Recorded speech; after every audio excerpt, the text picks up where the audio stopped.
I want to go back for a second to the president and his olive branch. I don't know if we still have that olive branch around here anywhere, but he has extended quite a few of them, particularly in that State of the Union speech. He's offered up what he sees as some great solutions to some of our most pressing problems: education, health care. We know the narratives.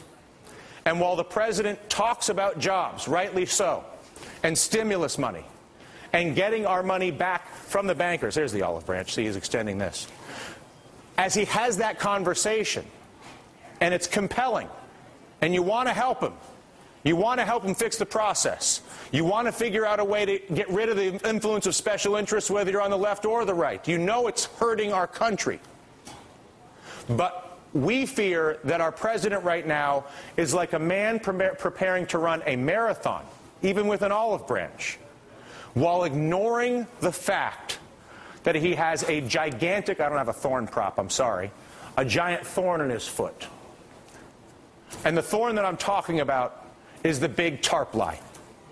The president continues to say in public that banks have almost paid Americans back.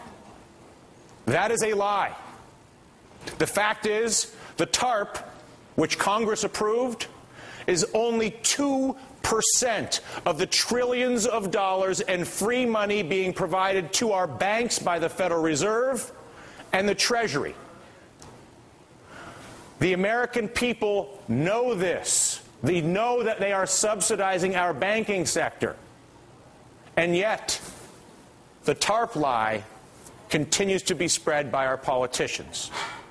Our problem, Mr. President, is either you don't understand it, which I doubt — I'm sure you do. You don't want the American people to understand it, which would be understandable, although I also doubt that. Or perhaps you're hoping no one will notice all the other support, and the big spend, the infinity from the Fed, will make the whole thing go away, which is what I really think's going on. But I'm here to tell you, the problem will not go away until you actually fix it.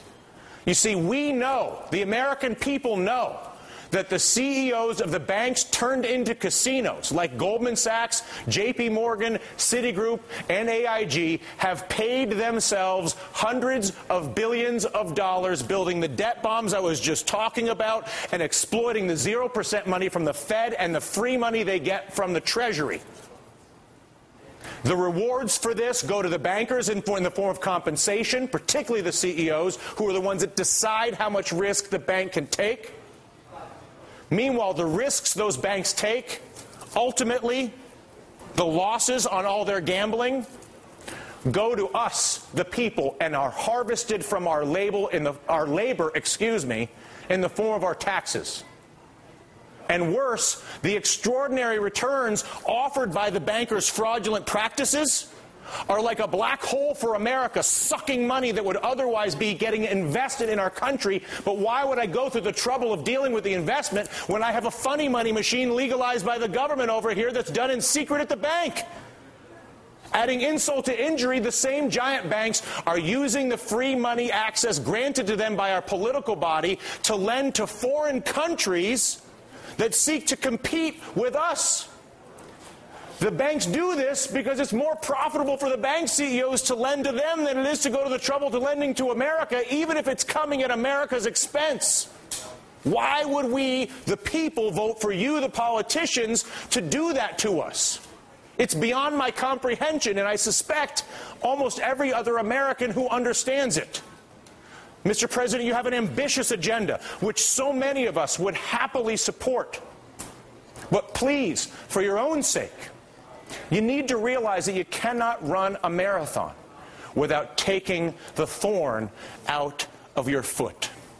And the thorn is the use of taxpayer subsidies to support banks' legalized gambling and foreign lending while taking away American homes and jobs.